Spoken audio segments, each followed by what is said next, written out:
আমরা আজকে এসেছি একজন ধর্মপ্রচারক এবং সুফি সাধক হযরত শাহ কামাল রহমতুল্লাহি আলাইহির মাজারে। তার জন্মস্থান মধ্যপ্রাচ্যের ইয়েমেনে হলেও ধর্মপ্রচারের উদ্দেশ্যে তিনি বাগদাদ নগরী হয়ে ভারতের সিরহিন্দে, এরপর আসামে, তারপর বাংলাদেশের সিরাজগঞ্জে আসেন। বাংলাদেশে মূলত সুফি সাধকের আগমন ঘটে ১৩০০ শতকের শুরুর দিকে। তখন এই অঞ্চলের শাসনকাজ সুলতানি বা স্থানীয় রাজা মহারাজাদের শাসনাধীনে ছিল। তার জন্মস্থান ইয়েমেন হওয়ায় অনেকে তাকে হযরত শাহ কামাল ইয়ামিনী রহমতুল্লাহি আলাইহি বলে। তার নাম অনুসারে এই গ্রামের নাম রাখা হয় নান্দিনা কামালিয়া।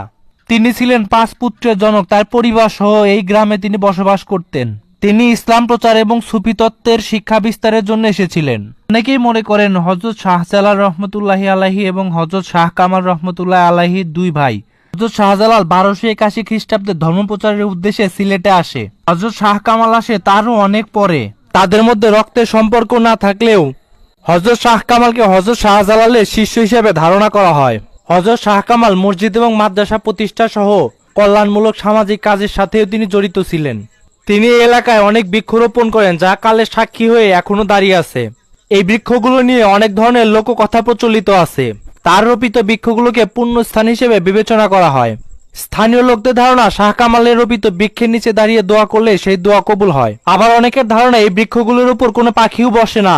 এই ধরনের বিশ্বাস ও লোককথাগুলো স্থানীয় সংস্কৃতি ও ধর্মীয় চেতনার অংশ হিসেবে বিবেচিত হয়।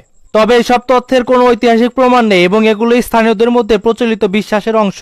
লোককথা এবং মানুষের ধারণা যাই থাকুক না কেন, হযরত শাহ কামাল রহমতুল্লাহি আলাইহি আল্লাহ তাআলার একজন পছন্দনীয় বান্দা ছিলেন, এটি আর বলার অপেক্ষা রাখে না।